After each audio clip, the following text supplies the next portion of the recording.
C'est le moment où vous recevez vos bilans annuels, vos relevés annuels de situation de vos assurances vie, mais c'est aussi le moment des classements pour les SCPI. Les SCPI, vous savez que c'est un sujet incontournable aujourd'hui quand on s'intéresse aux investissements dans l'immobilier.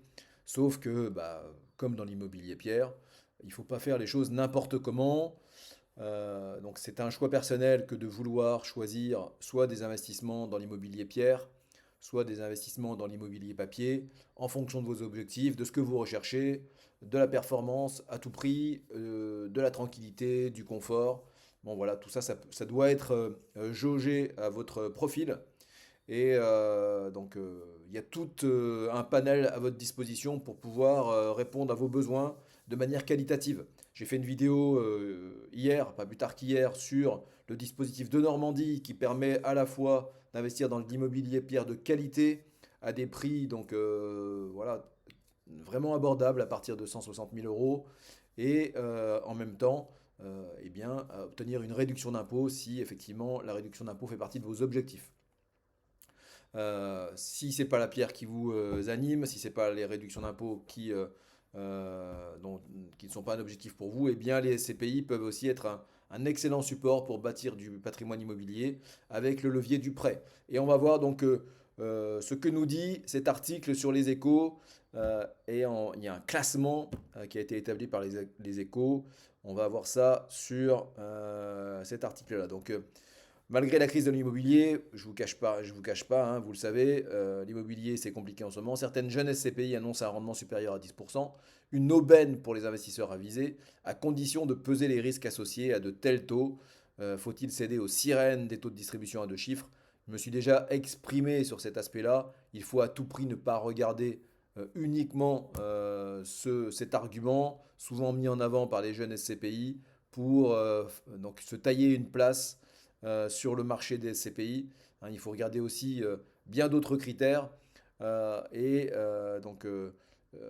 moi, je fais mes calculs quand je fais des simulations. Je fais mes calculs pour tout vous dire à 5,5% de rentabilité, car on part sur voilà, moi je conseille d'aller sur 25 ans parce qu'on a des mensualités très réduites et des efforts d'épargne donc également très réduits. Pour vous donner une idée, hein, on est à peu près à 90 euros d'efforts d'épargne par mois. Ça veut dire que quand vous enlevez le montant de vos loyers et la mensualité, la différence, c'est 90 euros que vous devez sortir de votre poche. Il n'y a pas d'opération neutre sur les CPI, c'est le prix de la tranquillité. Il n'y a pas encore moins de cash flow positif. Le cash flow positif aujourd'hui, ça devient extrêmement rare. Hein, de le faire même dans l'immobilier pierre. Je ne dis pas que c'est impossible, mais il faut vraiment être très bon et y passer surtout beaucoup, beaucoup de temps.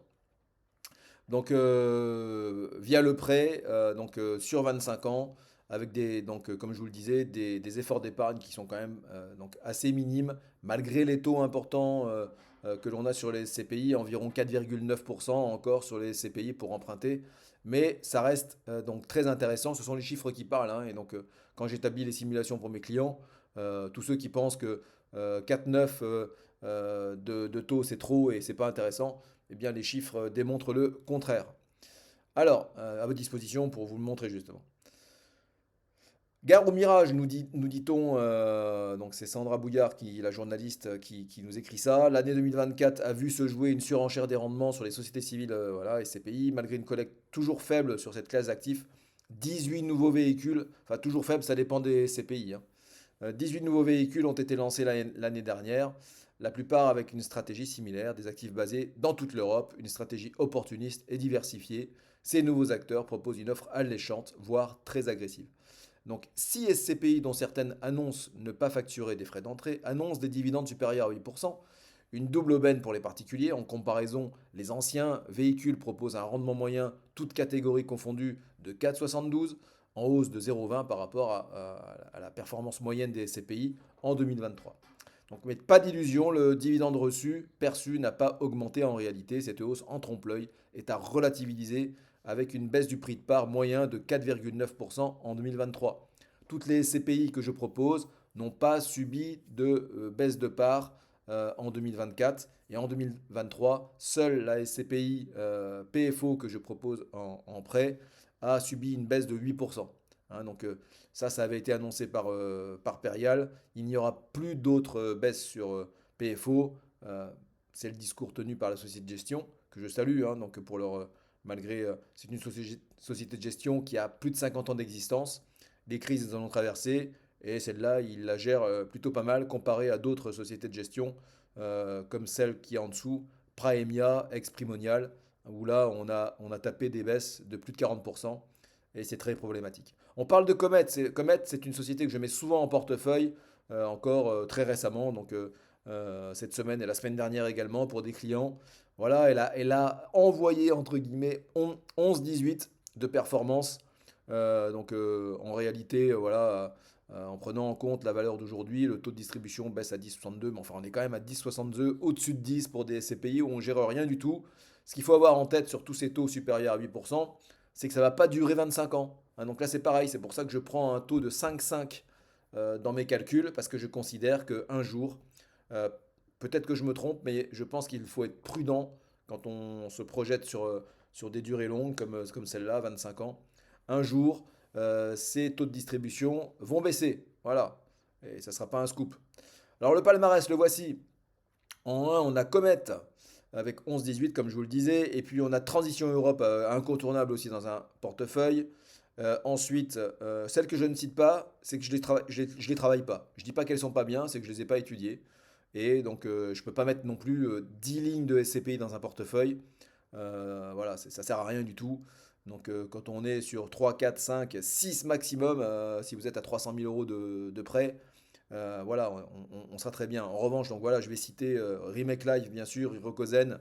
Et puis, donc, malheureusement, Quorum n'est pas dans la liste, mais il mérite tout à fait de figurer dans les portefeuilles que vous constituez si vous investissez en SCPI. Pour moi, c'est la référence.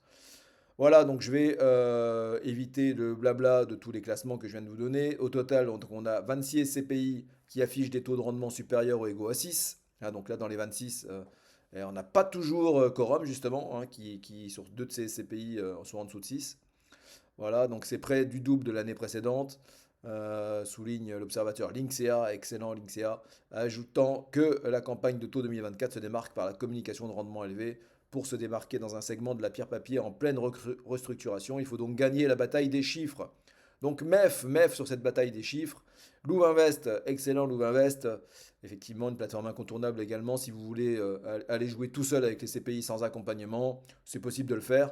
Mais sachez que vous vous privez également de mes conseils si vous allez en direct avec Louvainvest. Voilà, ils vont vous renseigner, mais du retour que j'ai de certains clients, l'accompagnement est beaucoup moins étroit chez Louvainvest que je ne peux le faire moi, que je le ferai avec vous donc sur le long terme.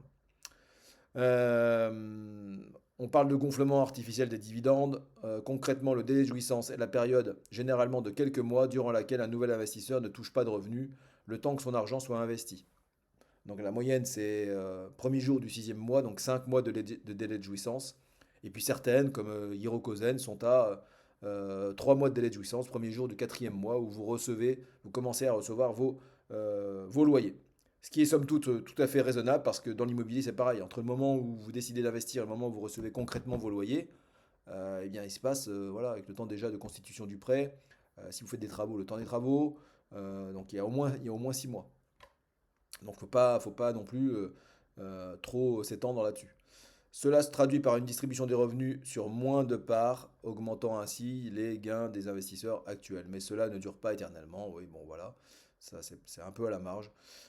Une fois la première phase de collecte passée, les apports se tassent et cet effet ne peut plus être aussi impressionnant. Prenons l'exemple de Comet, la SCPI est en tête du classement au taux de distribution de 11,18 en termes de TRI, et c'est bien cela qu'il faut regarder plutôt que le taux de distribution. Regardez plutôt le TRI annoncé sur 10 ans, et là on est sur 6,5. Hein, donc bah, ils vont les tenir, je pense, mais vous voyez, moi j'ai fait des calculs avec mes clients à 5,5. Et quand je vous dis 90 euros par mois d'effort d'épargne, eh bien c'est avec 5,5. S'ils touchent 6,5, eh bien ils n'auront même pas 90 euros d'effort d'épargne donc, par mois. Soit près de la moitié, effectivement. Cet objectif est installé sur des projections et des simulations de la société de gestion en l'absence de crise sur le secteur immobilier. Bien évidemment, si on se tape une crise, c'est comme sur les marchés financiers, eh bien les rendements seront certainement inférieurs. Une autre astuce utilisée par les sociétés de gestion est l'utilisation massive de la dette.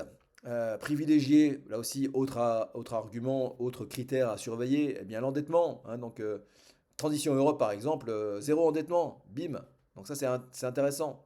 Hirokozen, 26%. Hein, donc c'est des endettements qui sont inférieurs à la moyenne des CPI, mais voilà, c'est quand même 26% d'endettement. Il faut privilégier les CPI 100% européennes si possible, avec le minimum d'endettement et avec un TRI voilà, le plus haut possible. Donc l'endettement permet de gonfler les rendements des jeunes fonds immobiliers en leur permettant d'acheter des biens plus rapidement et en plus grande quantité. Donc attention à ceux qui font ça justement. Euh, je pense à Hirokozen que j'ai cité, j'ai fait un post dans mon groupe Facebook SCPI. Ils avaient énormément collecté et donc via le levier de la dette, sans donc préjuger de leur bonne gestion par la suite. Mais voilà, quand il y a trop d'investissements trop rapidement, c'est un peu ce qui s'est passé avec celles qui ont été en difficulté il y a quelques années. On a tendance peut-être à acheter des biens moins qualitatifs. Ce n'est pas le cas de Hirokozen puisque je les suis et je trouve que ce qu'ils ont acheté donc tient effectivement largement debout, c'est de la qualité. Donc en empruntant, ces SCPI peuvent générer des revenus locatifs plus élevés. La stratégie de pousser l'effet de levier dès le début augmente cependant les risques financiers à long terme en cas de hausse subite des taux de crédit. C'est ce qui s'est passé en 2023 et en 2024 pour celles qui ont dû diminuer drastiquement, très fortement. Je vous le répète, hein, les mauvais SCPI de banque ont dû, comme Primonial, qui détient le triste record, ont dû baisser leur prix de part jusqu'à à plusieurs reprises et ça a atteint des baisses jusqu'à plus de 40%. Enfin, si le classement fourni par l'Oumavest respecte les méthodes de calcul de l'ASPIM, certains véhicules affichent un rendement annualisé non officiel. Hein. Donc ça, c'est quelque chose qu'il faut regarder aussi de près. Ce chiffre marketing est souvent trompeur. L'ASPIM a précisé sa position en 2023 en indiquant clairement qu'il n'est pas possible d'annualiser le taux de distribution pour un fonds créé en cours d'année. L'INSEA rappelle d'être attentif à cette communication en questionnant la pertinence des taux de distribution annualisés sur 1 ou 2 mois, période durant laquelle parfois seuls les associés fondateurs ont reçu les loyers. D'autres classements mettent en avant ces taux de distribution annualisés avec un palmarès bien différent. Hein, j'avais appelé ça moi le faux classement dans un post que j'ai mis toujours sur mon groupe Facebook SCPI. Je vous mettrai le lien dans la description si vous voulez nous rejoindre. On est plus de 3300. Hein, donc ça échange bien au quotidien sur tous ces sujets-là. La SCPI en tête annonce un dividende de 12,6. Deux autres sociétés annoncent des rendements à 2 chiffres annualisés sur 24 mois. Donc sur 2024, pardon. Donc MEF, en tenant compte des taux de rendement internes sur une période de 10 ans, les jeunes SCPI réussissent à convaincre en affichant des objectifs souvent supérieurs à 6. Sur 22 ans, correspondant à la durée moyenne de détention des parts, ces perspectives offrent une protection contre l'inflation et surpassent de nombreuses autres classes d'actifs, comme les obligations, ça dépend lesquelles. Hein. La petite parenthèse chez Axi, on a des obligations au-dessus de 6, des produits structurés extrêmement intéressants, ou les placements monétaires. Cet engouement ne passe pas inaperçu. La collecte pour l'ensemble des SCPI a bondi de 24% au dernier trimestre de 2024. Si vous avez aimé cette vidéo, likez-la, abonnez-vous, partagez et donc à très vite pour une prochaine vidéo sur tous les sujets du placement et de l'investissement.